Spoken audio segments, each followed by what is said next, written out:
fantasies. No one can judge us, no one can judge us. This is for us. Open up your brown book, baby. It's for you, it's for us. Open up your brown book, baby. Open up your brown book. Open up your brown book, baby. Look. Open up your brown book, baby. It's for you, it's for us. The fantasies. Hey. No one can judge us, no one can judge us. This is for us. Open up your brown book, baby. It's for you. Hey y'all, hey, it's your Shay Baby. Welcome back to another episode here at the Brown Book Series. Y'all know what's up. It's Wednesday night at 7 o'clock, and the Brown Book Series is on. So call your friends and tell your other friends and tell your other friends to tell your other friends to come on over here and hang out with us. Tonight, we have a wonderful, wonderful show for you tonight. I know you guys have seen the flyers. Y'all know what's up. Y'all know how we do. Y'all know I go and get the greatest of the great of the great, right? So, ladies and gentlemen, please, without further ado, welcome to the Brown Book Series for the very first time. None other than romance storyteller, prolific extraordinaire, Miss B.B Reid. Hey. You got me feeling myself with that intro. Yes, look what you do. That's what we do, honey. That's what we do. It's all true. It's all true. This is my son used to say, and they'd be like, "Oh, Kamari, your mom has told us so much about you." He said, "It's all true." I love it. That's gonna be how I take a compliment from now on. It's all true. That's what he said. He said it's all true and mean it from the bottom of his heart. I'm like, you know what? This little boy here gets on my nerves. Maybe before we get started, we gotta say hello to the Brown Book Series, to the BBS players. The Players Club is in the building. JB, what's up, boo? Hello. Hello, JB. Mama Tony Bonita. Hey, Mama Tony. Hey, y'all. Hey, Renata, what's up, Cuzzo? Thank you for joining me and Miss BB. Hello, Veronica, I got your stuff. I'm ready. I'm gonna send it out, boo. I got you. What's going on? How y'all doing? Yeah, you said you hope she comes back. Who, BB? We're gonna be good. We're gonna be good. We'll be super good. She has me feeling myself. So yeah, I got her feeling herself. I'm not gonna scare her off. Not yet. Yeah. Yeah, I'm gonna be good. I'm not gonna scare her off. Because they say, you know, we get on here. It's so much shenanigans, BB. I like the shenanigans is real. So I'm gonna be real good tonight. I'm gonna be real good. So, BB, this is your first time with us. Mm-hmm. So it's a little bit about B.B. Reid, all things B.B. outside of the literary world. We'll get into that in a little bit. But what is it like in the day in the life of romance author Miss B.B. Reid? It's like Jaja's the boy, honey. I love it. Honestly, sad to say, it's not that exciting. Like, I feel like the most exciting time of my life, the most interesting thing I would probably have to tell about me is the travels I did last year. I packed up my apartment, put all my stuff in storage, took my cat down to my mom in Florida, and I like traveled all year last year. Like I hit the road because, you know, I wasn't feeling anything that I was writing. I just wasn't vibing with anything. Like the creativity wasn't there, the inspiration wasn't there. And last year I spent all year traveling. And that's probably like the day-to-day. It's probably the same routine. I get up, I'll either work out, or if I'm not feeling working out that day, I'll write. And you know, with me, if I have to do it, like if I'm going to be productive that day, I have to do it immediately, like first thing in the morning. Right. I have a online shop, so sometimes I'll do orders like that. I'll probably, if I'm feeling fun, I'll hang out with my sister or go to Charlotte and see my best friend. But honestly, my life is not that exciting. Sad to say. All these up in here. All the stories up in here, girl. All the excitement happens in here because real life is just not. It's not matching up. Oh Lord, honey, we gotta get you some real life going on, honey. We gotta get you some real life. I feel like I was so caught up in writing for so long that I forgot to live. Because, you know, it was exciting. Like, when I sat down to write my first book, I didn't think it was actually going to go anywhere. Like, I didn't know anything about the indie publishing or the indie world. Like, and I've been a voracious reader since I was too young to even be reading the books that I was reading. And so when I sat down to write, like, I didn't think it would go anywhere. Like, I didn't know anything about indie publishing. And then when it did, like, when my first book took off, I kind of got addicted to it. And all I wanted to do was write. That was my whole life for a few years. It was just writing. And then suddenly it wasn't enough anymore. Right. And I had like this quarter life crisis where I was like, I just packed everything up and I like spent all last year on the road traveling all over the world. And it was probably the best time of my life. I can't wait to do it again. I said it was something I was going to do yearly, maybe not for a whole year, maybe just for a couple of months, because I'm single. I don't have any kids. So it's like, why not? You know, why not? Exactly. Live your life, girl. Live your life. I absolutely love it. Absolutely love it. Back to the chat. Yes, they're saying hello to you in the chat, BB. They all saying hello to you. Hello, ladies. She's single. She's living her life, honey. Mixie, what's up, baby? That's what we do. BBS cruising in the house. Okay, stop the song. Y'all know when we have the legends coming in to say what's up. New York Times, USA Today's best-selling award-winning author, the legendary Miss Brenda Jackson is in the building. She says, "Hey, BB." Hi, Brenda. I'm not gonna fangirl. I'm not gonna do that.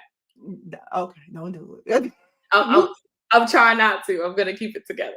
Keep it together. She said, "Don't ever forget to live your life, BB. Don't forget to live your life." That's a lesson I've been trying to. Oh, would you say my kind of girl travels the world? Yes. I feel like that has been my new addiction is traveling. Like, I'm itching to do it now. Like, I just want to travel because like staying at home, usually it's like when you're in your hometown. Like, I live in Atlanta now. I actually just moved here. So I'm like, my whole thing is like, my whole thing, like I moved from Charlotte. That's where I was before I traveled last year. And so my whole thing is just like, you know, bouncing around and seeing like because I don't have a house, I live in an apartment. So I just want to see what's out there and see what's best for me before just rushing into anything. So that's what I'm kind of doing. Like, I'm just being as random as I want to be because I have that luxury now. I mean, I always had that luxury. So I'm just trying to take advantage of it. So you're in Atlanta. I'm from Atlanta.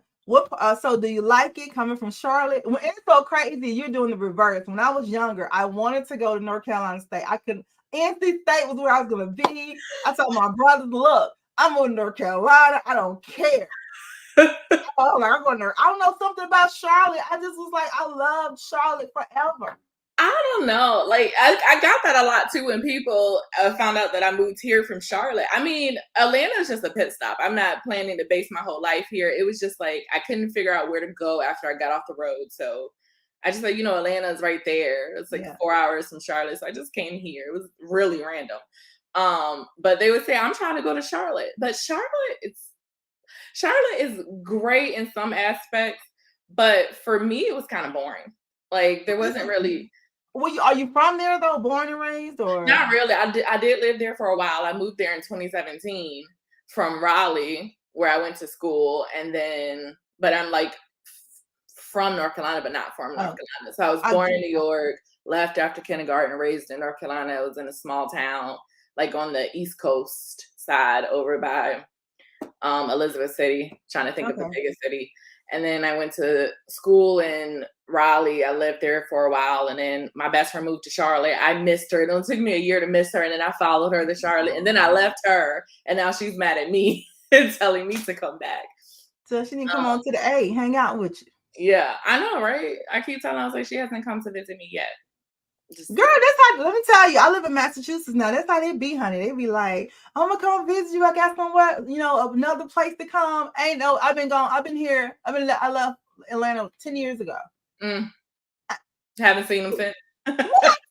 Now that you go to them. Right. What day I was being real petty the other day. I don't know. I woke up with my ass on my shoulders and I called and I text my friends and I said, listen, I've been up here 10 years.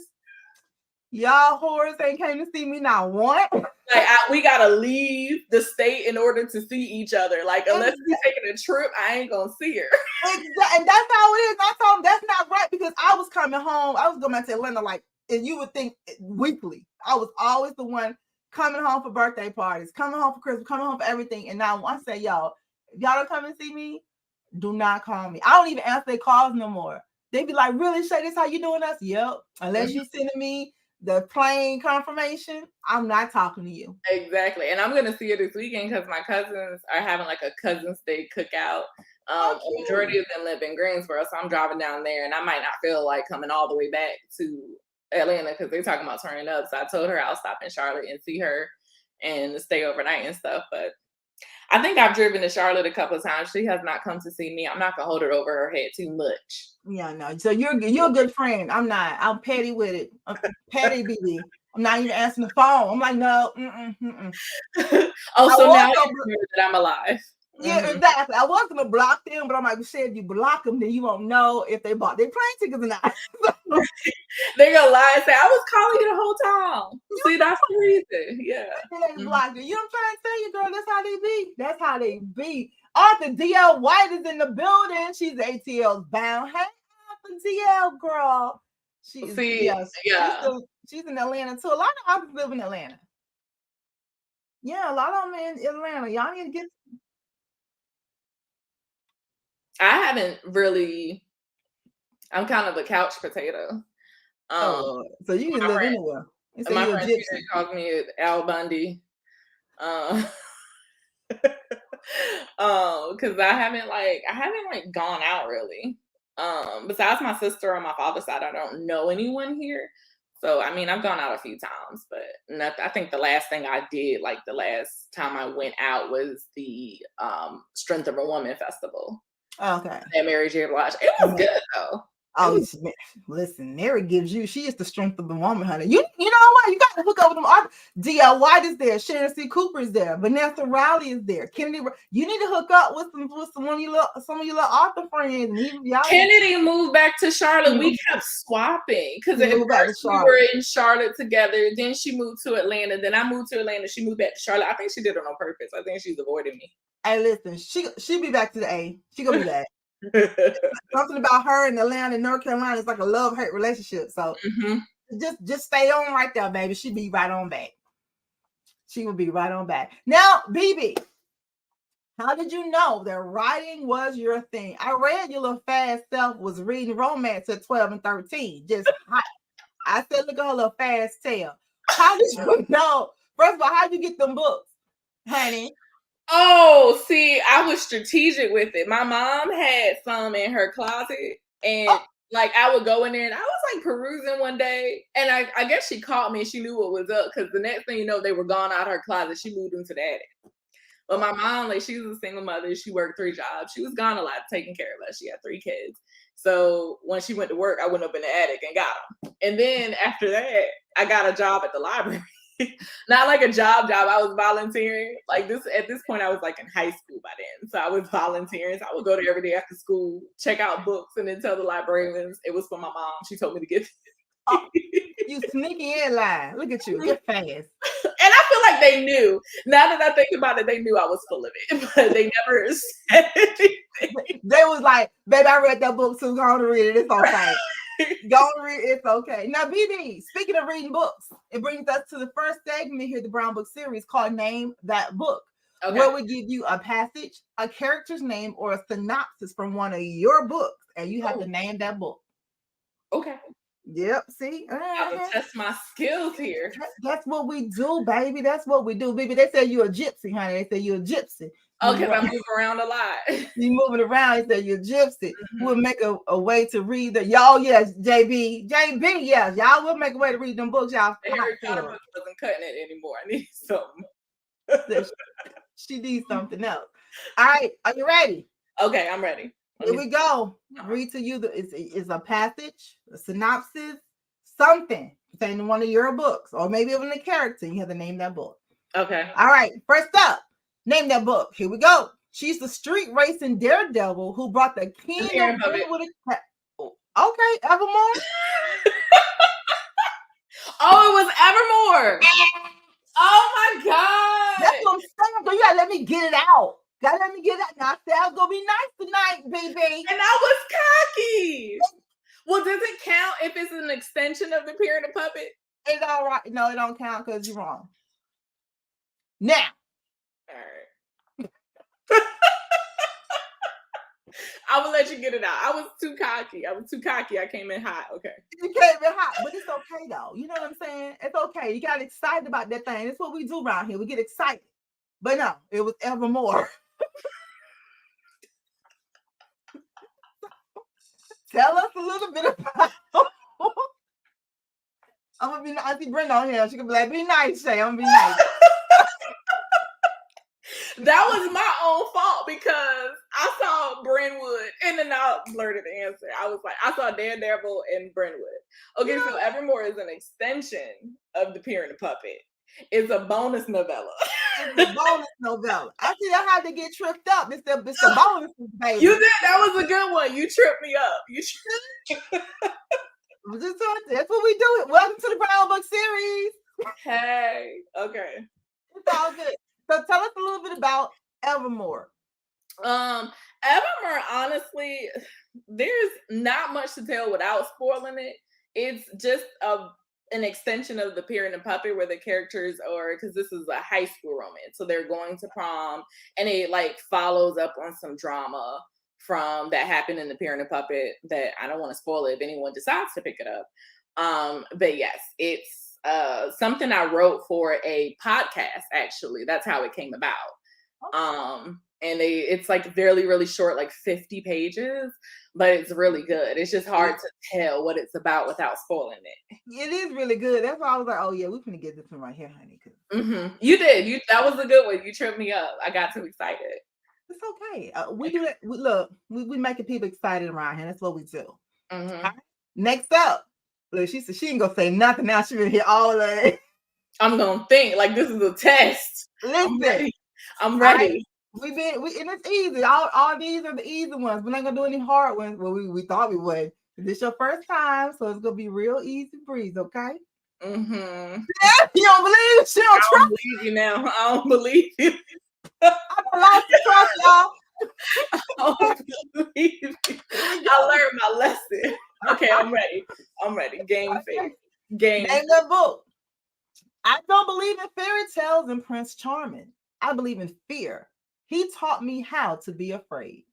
I knew the answer, but I was afraid to say it. Now I'm second guessing myself. Fear me. Fear me, yeah. I got one. It's almost like I actually wrote them. I like when authors. The people are watching like she don't know her own books. Girl, listen. I used to be like, I don't know what call the ghostwriter in here and see what she can help us out with. But now you Fear Me. So Fear Me is it's in the series, correct? It is. It was actually my very first book. We know it's your very first book. Tell us a little bit about Fear Me and in the series overall, without giving the spoilers and all that good stuff. Okay, so Fear Me is a bully romance. I was super into them at the time, and it's dark. It's not for the faint of heart. I don't know what my 21-year-old self was going through at that time. Fast, just like fast. Yep.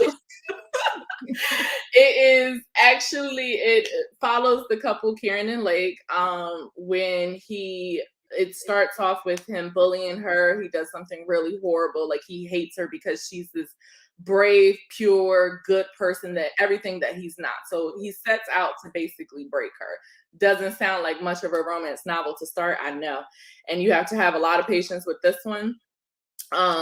So it's a high school romance, which I know won't be for everyone because I know a lot of people don't like younger characters. And basically all throughout the book, we're finding out, we're navigating his hatred for her and her wanting to, fighting this connection she has with him because he's given her no reason at all to have any feelings for him. And also finding out, as it slowly unravels, little crumbs about his background and what makes him the way he is. And that couple actually gets 3 books in the series.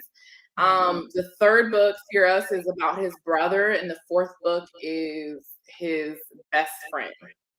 And it's like an interconnected plot where we navigate. It has it navigates things like child abduction, like really dark topics, and things that the hero went through and everything that shaped him into the person he is and why he hated her so much, and the connection that actually her parents had to what he went through.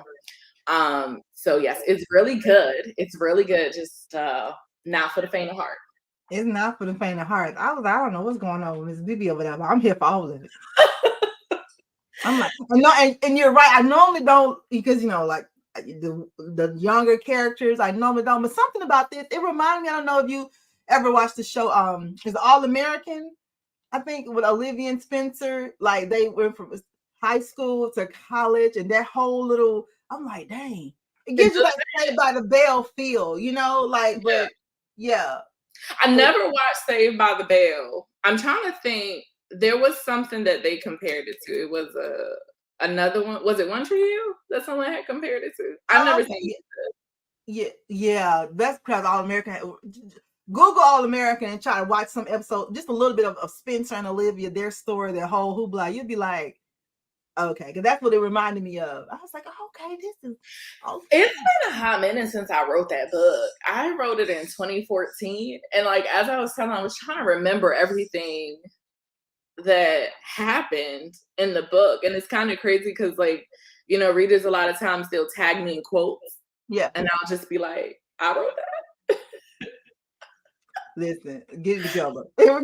Or it'll like jar some memory, like, oh, this did happen, or oh, I completely forgot about that character. Like I feel like a lot of times like readers know my books better than I do. What the first one now, BB? Now hold on now. The very first one now, it's like those normally, well, if it's good, because sometimes people's first ones be like, girl, it was trash.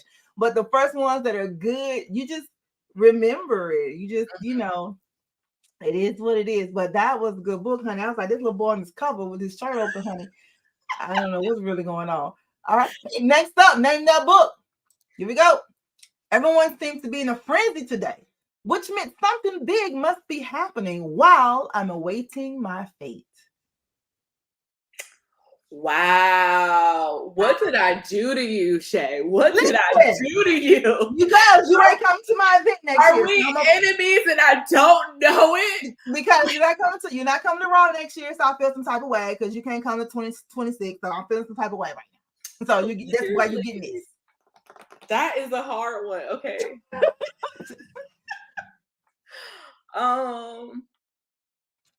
Everyone seems to be in a frenzy today, which meant something. I feel like this seems like a school setting, but I don't know. It's not Lilac. You don't think so? Is it? You tell me. It's an enemies to love. Oh, it is Lilac. Is it when she was at the? Oh, it is when she was at the record label. Yes. Yeah. I was like, not a school thing. Records. Yeah. It's the very first chapter. It's the. I feel like I should have definitely remembered that one. But you know what? You probably would have, but you was shook from the very first one. You got me shook. You got PTSD right now. I understand. I'm second guessing. You done humbled me because I don't know. BBST, Brown Book Series trauma. I get it. I totally get it. All right, let's see. So tell us about Lilac. Okay. So Lilac is a novel that broke me. Let's start with that. That was the last one I wrote before my hiatus, my unintentional hiatus from writing altogether. But it's about a girl who joins a band. It's a rock star, reverse harem. She joins a band, this international famous rock band, in order to basically prove something to her sister, prove a point to her sister. And I won't get into that because that's a spoiler. And she goes on a world tour with them. They hate her. They want her gone. Apparently, I got a thing for enemies to lovers. They hate her. They want her gone. And she's basically navigating her feelings that she's developing for all three of her bandmates. So it's really good if you like the on the road feel, if you like the angst, if you like spice. It's very, very, very spicy. Just you'll see. And yes, that is what it's about. Okay. Cool. I'm glad you look at you. Go on, honey. It is very spicy, honey. That cover is cute too. So get you. All right. Next up, name that book. Oh, I'm nervous. Okay, I'm ready. I'll never forget the night I made the second biggest mistake of my life. It was supposed to be a simple job, but it quickly became so much more. One that cost me my freedom and cost my son. I know it. Mm-hmm. Okay. I know it. It's the Bandit. I know it. That is the Bandit. Now that is the duo of the Bandit. Tell us about the Bandit, baby. Because let me tell you something. I think this. I don't know. This is my favorite. This duo is my favorite of yours. But I think it might. Yeah. I get it because that one had a very how should I say it had a very where people who loved it, and I don't know how to explain the reaction this one got. I guess it was a very mixed reaction, a lot like In the Gray, I think. Yeah, the Bandit, it makes you feel like I don't know, it's like when you're on edible, you enjoy the high but you're not really sure what's happening, but you know you want to keep doing it, but you feel like you're going too much higher and you stop. I don't think I should like this. I don't and that's me. Yeah, I don't think I should like this. Yeah. I think that one was, I feel like it was supposed to be a standalone for one. And then at the time I was still in the military. I was in the National Guard, and there was a lot of riots happening at the time and a lot of natural disasters. It was like a perfect storm that year where my unit kept getting activated to respond. You was a military police officer, right? Huh? Were you a military police officer? Yeah, I was military police in the National Guard for 6 years. And I think that one, it kept messing with like all the stuff that kept happening, kept messing with my mojo and my writing and all of that, and it ended up being a duet. But this one is also another dark one. Mm-hmm. This one is also another one you should tread carefully. It's hot. It revolves around this whole 200-year-old organized crime family. So it's kind of like mafia-ish. Yes. Yeah, it has like all the elements of like a mafia plus, I don't want to say like arranged marriage because they didn't get married. So, but it has all those themes. Like I took all these themes and I kind of made it my own, where they have this it's like second chance, secret baby, mafia, and sprinkling a complicated kind of arranged marriage, but not. It has like that feel. And it's sort of an age gap, not really. Like there's a less than 10-year age gap, but there's a clear disadvantage between the two, where he has all the power and she's at his mercy. So it kind of widens the gap between them. But it's a ride. I do remember that. Like it made my head hurt. It was one of those things where the plot was so complex that it actually made my head hurt to write it. It was a lot. It's so funny. One of my friends, her name is Connie. Hey Connie. Connie was texting me. She was like, "Who, baby, did you?" Oh, like Connie. I can't even talk about it right now. It was yeah, and I'm just like, Lord help Jesus. Like, I don't know what's going on over there, but I like it. It's like I need to go back and reread these books, because it's like I have a general knowledge of what it's about, but I know so much happened in that book. Like sometimes I'll like go back and reread passages, or like I said, readers will tag me and stuff, and it will like jar a memory where it's like, I don't even remember I wrote that. So it's kind of like, I feel like I need to, like all authors need to do that. Like, but then it's hard, like go back and reread their older works and like kind of remind ourselves of the things we wrote and what we went through and what our writing looked like. But it's also hard, because if I went back and read my older books like Fear Me and the Bandit, I would cringe so hard. Because like no one's a worse critic than authors. Like I am my own worst critic for every author. So it's like, it's very hard to try to go back and reread, but I'm always so curious because I feel like readers have a better understanding of what my books are about, my older books at least, than I do. Because I don't know, it was something. It's honey, I tell you, I'd be like, I don't know what she was going through, honey, back then, but girl, whatever it was, honey, I need you to go through it a little bit more to get us some more of this stuff. Honey. I knew I was messed up when you remember that movie Fear with Mark Wahlberg? Yes, I love Mark Wahlberg. I knew I was kind of something was wrong with me when I was sad that he died at the end.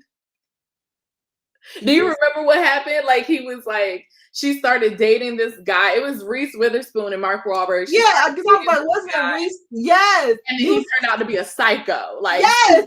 Psycho and possessive, wanted to kill her father, run off with her and everything. And then he died in the end. That was actually kind of sad. That was kind of sad because I was like, he loved her, regardless of what. He was like super like red flag, toxic. If you see him in real life, please run the other way. Listen, you made me go back and watch. That's an older movie too. You gotta make me go back and see that. I remember when that movie came out before I was born. I think it was like a couple of years. Yeah. Yeah. I was like, I'm gonna have to go back and check that one out. I remember it vaguely, and I'm like, yeah, he did die at the end, but I don't know. I just love him. Period. Mm-hmm. I'm like, honey, look crazy. Honey, look crazy. Don't hurt nobody. They could have got all right with that man.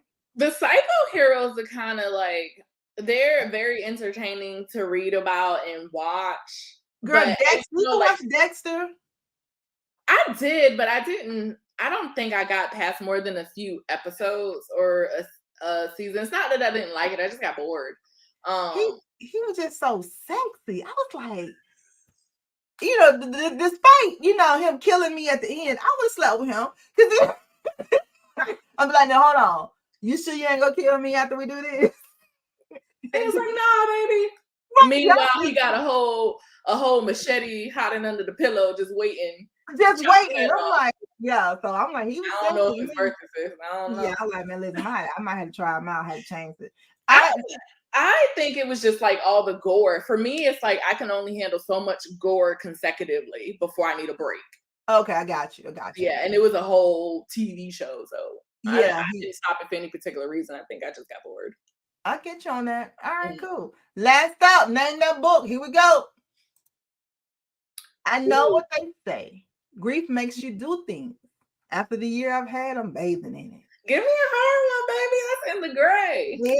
In the Gray. I'm about to say now, if she don't get this one right now, I'm just gonna go ahead and log off because I done embarrassed myself enough. Yeah, I didn't get call your publicist and be like, look, boo, I need you to get your client together.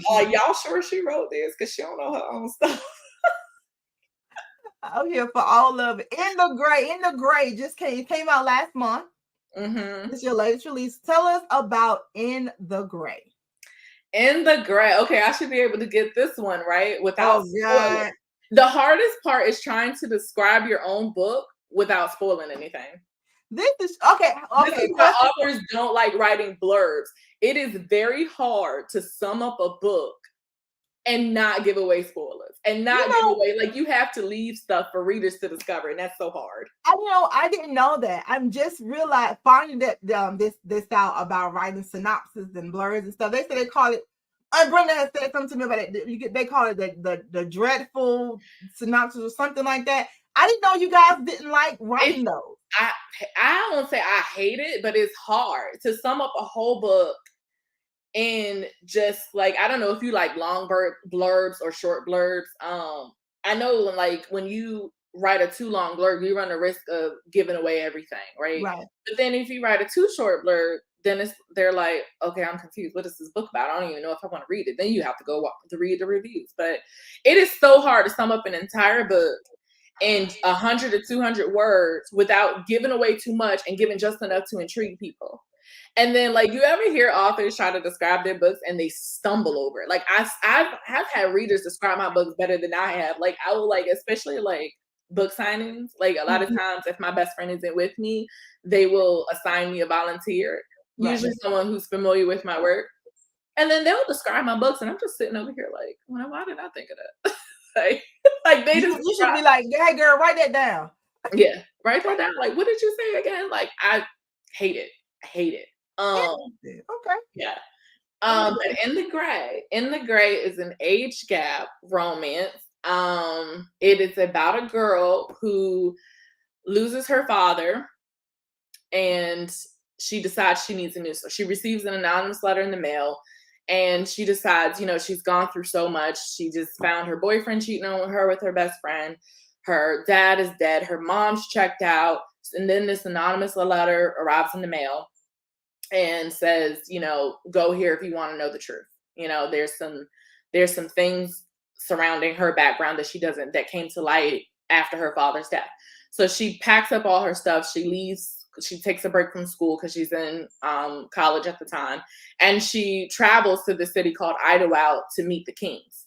They're called Pride of Kings, and that's their shop. And she gets a job there, and she meets Rowdy. Rowdy is this unfiltered, unhinged psycho who's just like anything he thinks he says. He just doesn't. He's the definition. If you look up "don't give a" in the, I don't know if I can curse up here, "don't give up" in the dictionary, you will find his face glaring back at you. Yeah, we cuss over here, girl. We cuss over here. Oh yeah, okay, good, because I got a potty mouth. And so it's kind of like where the whole book, she's trying to figure out her connection, not just to this man, but to all four of the Kings. And she's navigating her feelings for this man who gives her no reason to feel the way she does. Like he's just so disrespectful. He's wild.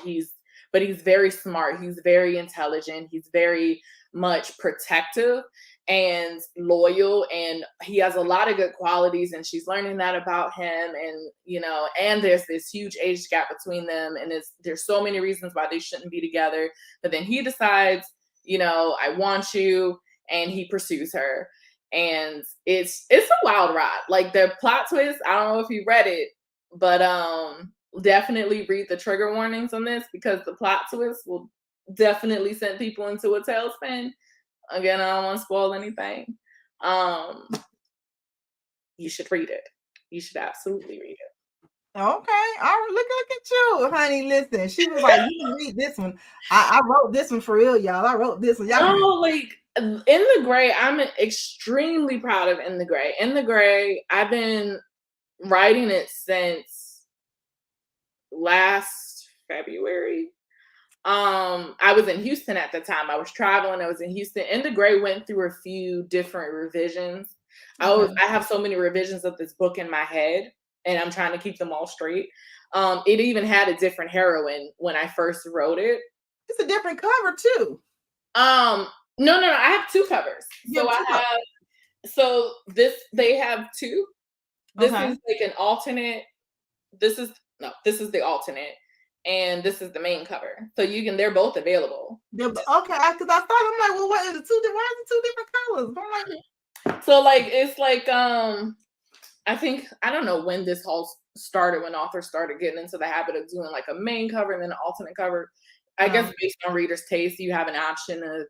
I know some people like theirs discreet, and some people like people on covers, or they want a little bit more. I don't know what the whole movement behind it was. And then you're self-published too, so you can kind of do what you want to do. Being self-published, though, let's get a little bit into that. I mean, did you start out wanting to just be self-published because you wanted to write how you want to write, or did you try to get published and you're just like, yeah, I'm straight on that? I didn't even try. When I wrote Fear Me, after I was done, I was like, okay, now I got to figure out how to get this sold. I didn't know indie publishing was a thing. So I literally Googled how to sell my book to a publisher. And mind you, I was an avid reader. I wasn't in book world, though. I didn't follow authors, anything like that. So once I found out that I could publish it myself, I just went and did that. I just went and followed the steps. It was basically me just running through Google and figuring out how to do this. And I just did that. I never even thought about a publisher after that. So yes, my initial instinct was to get a publisher until I found out I could do it myself and keep all the money. And I was like, okay. I didn't have a lot of confidence then either that, I was like, I don't think that they would pick me up, and I'm not going to sit around and wait for a rejection letter if I can get this out now. And then it blew up. It worked. Yeah. I love it. So we know it's no turning back for you now. This is it. You're going to self-publish is the way for you. Mm-hmm. Yeah, I love it. Yeah, girl, listen. Because honey, look, the way you write, and it's wonderful. You're gonna have to, because honey, they're gonna be like, BB. I love it. All right, baby. Speaking of writing, speaking of your book, speaking of all of that, it brings us to the next segment here, the Brown Book series called Who'd You Rather? Where we pit your heroes against each other and you let us know who you want to have a one-night stand with. Ooh. No love, no nothing. We talking about one night only. That's it. From the window to the wall, let them draws fall, honey. Leave me a little something on the nightstand if it was good to you. That's it. Okay. You ready? Here we go. And I was like, you know what? We're going to just pick some, we're going to get some, we're going to see. We're going to see. Who'd you rather? Rowdy Ray or Ever Magnum? Give me a hard one, Rowdy all day. All day. You hear me? His name alone made me want to jump. I was like, yes, sir. Exactly. Like, right.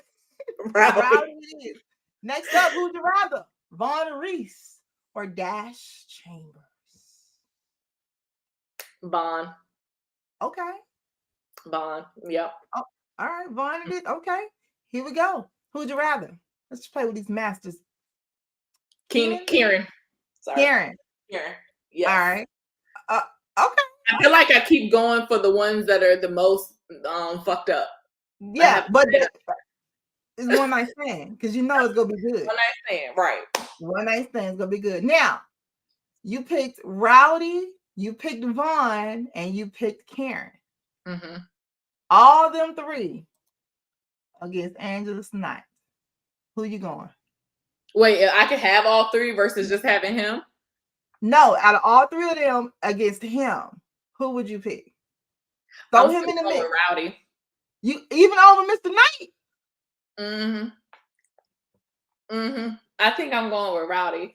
I don't know. I feel like those two, they're the same people. Huh? Kinda. Yeah. Look at her. She's smiling.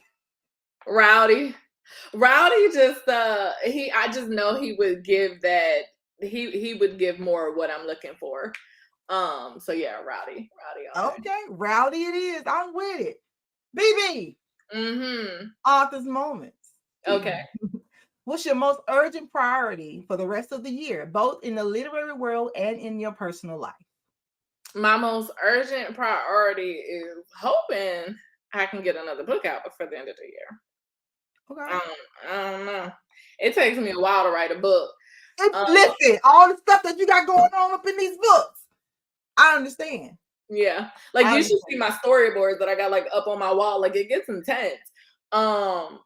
So okay, my most urgent, and also finding somewhere to move because my lease is up. So my time in Atlanta is almost up. How long you been there?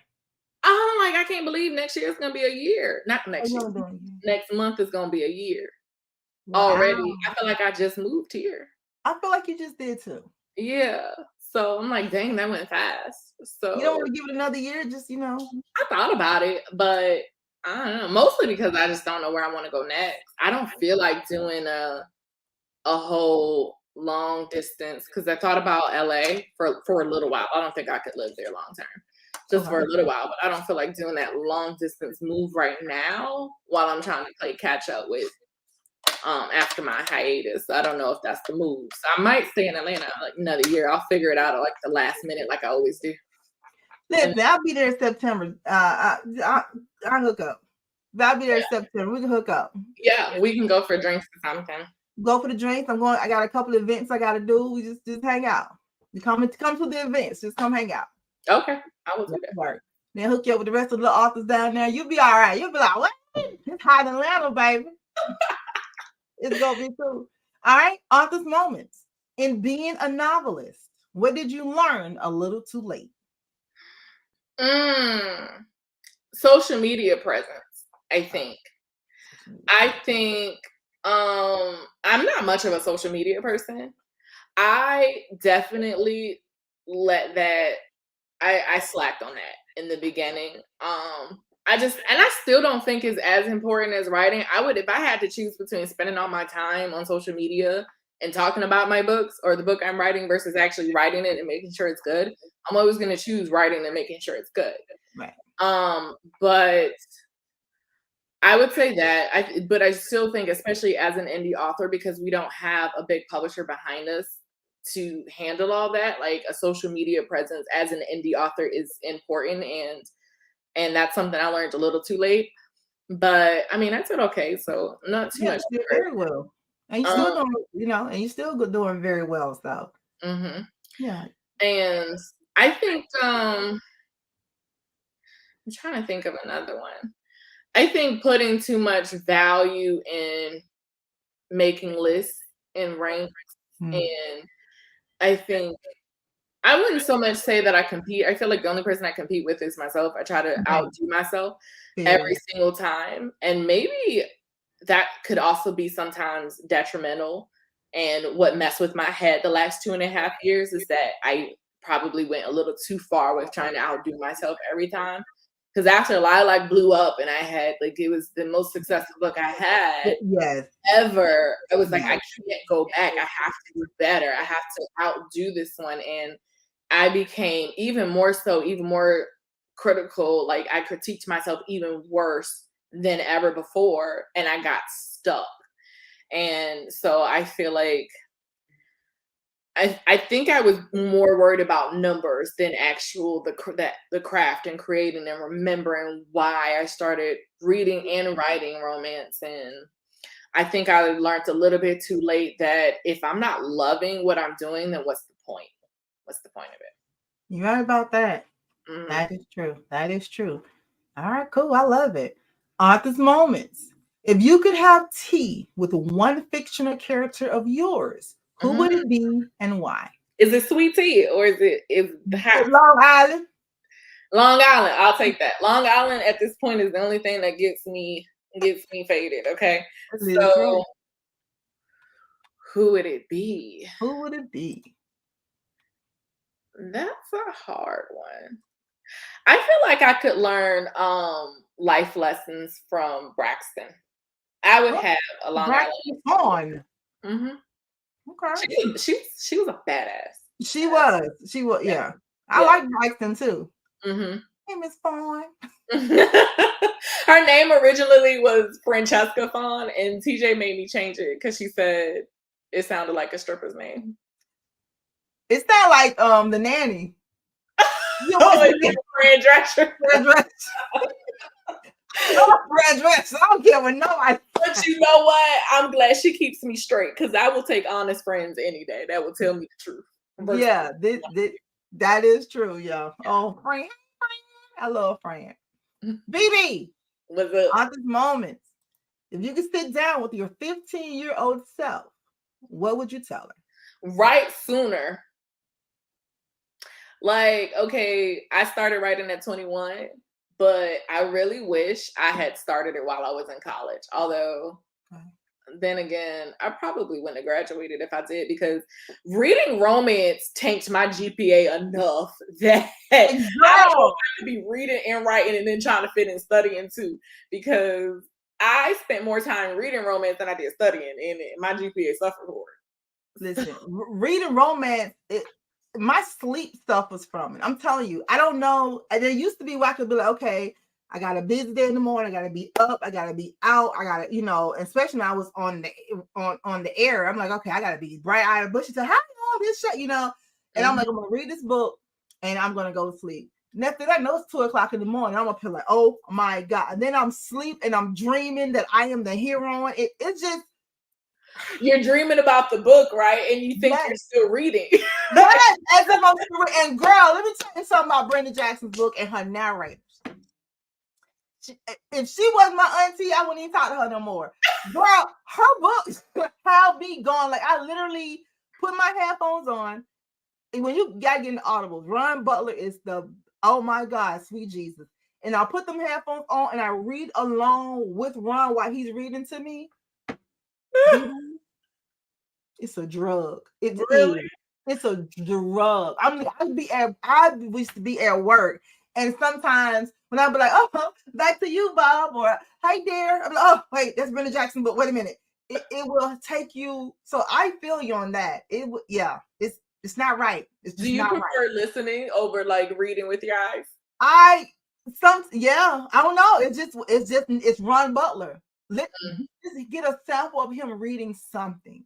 I'm telling you, he would take you to a whole nother world. You'd be sitting in bed, crossing your legs. It's mess. He's a Ron. You said his name is what? Ron Butler. It's a mess. It's a mess. I said it don't make no damn sense. Is he a black narrator? Huh? Is he a black narrator? Yeah, he's a black voice actor. Oh, I need to do the audiobook for us. So I asked for In the Gray. And they're both black, so I want to hire black narrators. Yeah, I would see his name. It's like finding a needle in a haystack, though. Listen, I got him. Hey, listen, I'm an agent too. I got him. When I say he's awesome, I was like, this don't make no sense for you. Why did you? He's a great one, and of course, Jacoby Dim. He's another one that you'd be like. I was gonna reach out to him actually, and and the same girl who did Tyra from The Prince and the Pawn. Yes. Because I don't know too many female black narrators who actually sound young. Because Atlas is young; she's 19, 20, and so Westlyn. What's her? Wait, I have to write the names down. Girl, listen, when we get off the air, I'm gonna send you a list. I'll get Neil to send you a list. I'm telling you, it's hot. But because I don't listen to audiobooks, so I'm not too familiar. Like I know like the big names, but they're mostly white, and I want to stay true to In the Gray because In the Gray has black characters and the higher black narrators. Oh yeah, girl, we got you, honey.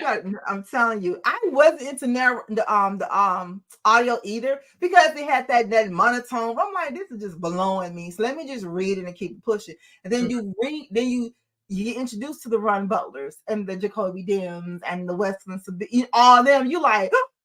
And girl, it's like a movie. It's like you're literally looking at a movie on pages. It's a hot mess. Oh, wow. Yeah, man. How you up 3 o'clock in the morning? You be sitting your 8 o'clock meeting cross-eyed. I'm gonna give it a real try again one day. I think the last time, actually, I said the last time like there were multiple times. I only tried it once. And besides listening to my own, which is cringy enough because it's like, I don't know. It's weird. It's the same as going back and reading your books. The only time I tried was like 50 Shades of Grey. Years and years ago. Yeah. And I don't think I got past the few seconds before I was like, okay, I can't do this. Yeah, no, you gotta. I'm telling you, it's crazy. What they say in the chat? Yes, romance, cause romance will consume you. Missy said, I love audiobooks. I can multitask better. I'm telling you. Y'all don't feel that your mind drifts though, and you have to like rewind a lot. Which one? When you listen to audiobooks and like multitask, your mind doesn't drift, and you have to rewind a lot. Missy, your mind don't drift. She probably know it might make her do a little better. Like, ooh, Jesus. Author DIY, yes, that's her name. Wesley. Say Siobhan. Okay. I always when I hear about that's her, but I didn't know how that was pronounced either until I heard someone say it, and I was like, I would never would have got that. She's great. And Jacoby Dim, of course, you've heard him read different books, right? I listen to his samples, but I don't listen to audiobooks, so I'm never like, Yeah, okay. For your type of books, you need to hear him do a Joan Vasher book. Do what's the one Francine? Finally Francine or something Francine? I forgot it. I think it's either Forever Francine or something Francine. By Joan Vasher. Listen to Jacoby do that book. And because she has, it's a twist and a turn, and you like, what? Oh my God. Y'all got that, oh my God, what happened, Jesus? And he is just, yeah. And then your other book, oh, Ron can do that. We go get you together, girl. But she is awesome. She's all female readers. I'm like, I don't know female reading me. She's great. She's great. I love her. I only listened to a few like black, like obviously I was able to find black female narrators, but most of them sounded mature, and and Alice is young, so I want her to sound like a 19, 20-year-old. So it's gonna be great. Yeah, but Yes, Butler, he does most of Brenda's books. Yeah, that he does. Yes, Earl Sewell, he's good too. And he's also an author. He's real good. Yeah. Earl, he's good too. Who they got? It said, Missy said, I think a great female narrator is Sherry. Sherry, you know what, Missy? You're absolutely right. She is. I wrote her name down. So Sherry Peel, yeah. She is author. D.L. White said, no, my mind does not drift. If our hands are busy, I'm in the world of the books. Yeah, that's true. No, they said they don't. Missy's like, nope, I don't do it. I'm good. They don't do it. Yes, the audio is a booming market. So many people have asked me for the audio of In the Gray, and I'm always like, I never simultaneously release because I'm never even confident that I'm going to make my release date. I always do, but I'm too paranoid. Girl, you are great at this. Listen, you're great at this. You got it. Listen, Dead or Alive, BB though. Do I? We're almost finished. Look, this went by fast. All right, Dead or Alive. If you were hosting a dinner party and could invite 5 people from any era, who would it be? Dead or alive? Ooh, okay. Okay. Nicki Minaj. I love her. Okay. Michelle Obama. Okay. I'm trying to think of some males. I'm trying to mix it up. Who I want to have dinner with? Who else I want to have dinner with? See, this is what happens when you don't like people.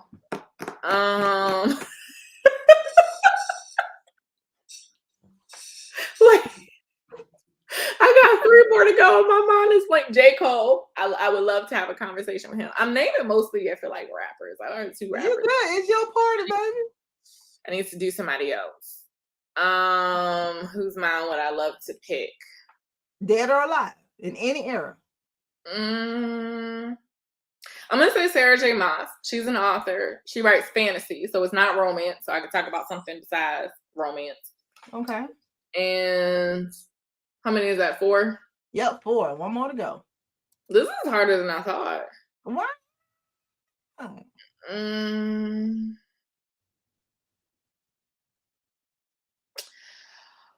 gonna say my brother. Okay. Dead or alive. I don't have a dead person, and I would love to talk to him again.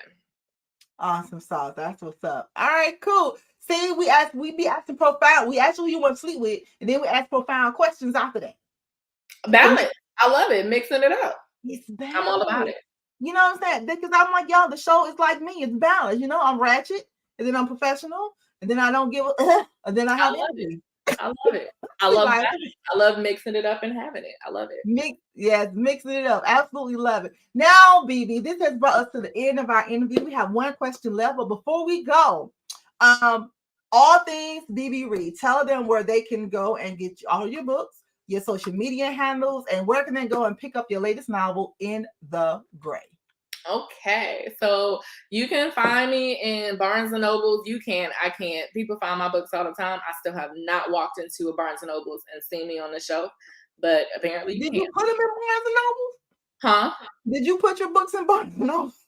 Yeah, they're in Barnes and Nobles. Like, I get tagged from all over the country, everywhere. Like, oh my God, I found it. I'm like, my mom actually called me the other day saying, like, okay, where would I look if I wanted to find your book? I was like, I don't know. But you on my website, girl, I don't know. I have not. Everywhere I go, I like go into a Barnes and Nobles to see if I'm there. I have not been able to actually see my book on the shelf, but everybody else always finds me. I'm in Kindle Unlimited, so you can find my ebooks exclusively with Amazon. You can get my paperbacks anywhere, and also audiobooks. You can also find my audiobooks in libraries. I believe. I know you can find them Lilac in libraries. Audible, Tantor. Yes. All right, sounds good. Social media handles. You can find me on Instagram _B.B Reid, Twitter _B.B Reid, TikTok B.B Reid, and you can join my reader group, which is Readerville on Facebook. If that's where you can find me most times, if you want a closer interaction with me. Sounds good. I absolutely love it. BB, last question of the night. You ready? Oh, here we go. Hot seat. If you were writing a book about your life, what would the title be? The romance author who never left her couch. Who never left her couch. That's a long title. I can come up with better. Hold on. I feel like I answered this question before and it was awesome. I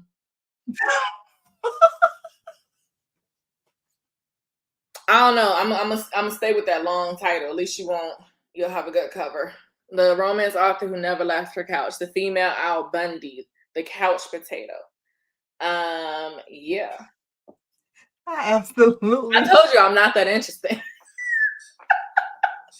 You're very interesting. Very interesting.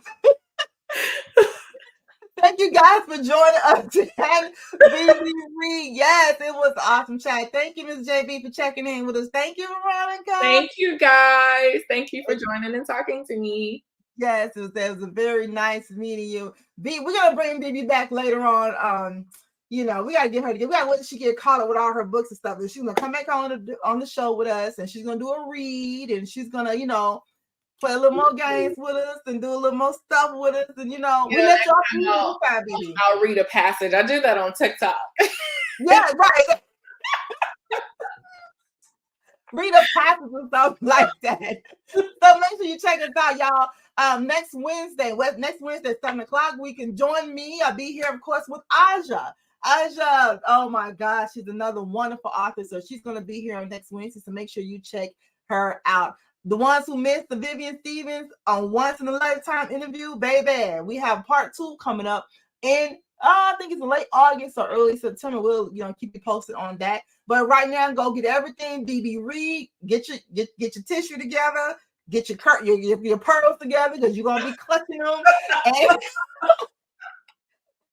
And B.B Reid. We'll see you guys on next week. Y'all have a good night. Be safe, but most of all, stay positive. BB. Bye. Let's go. Here we go, y'all.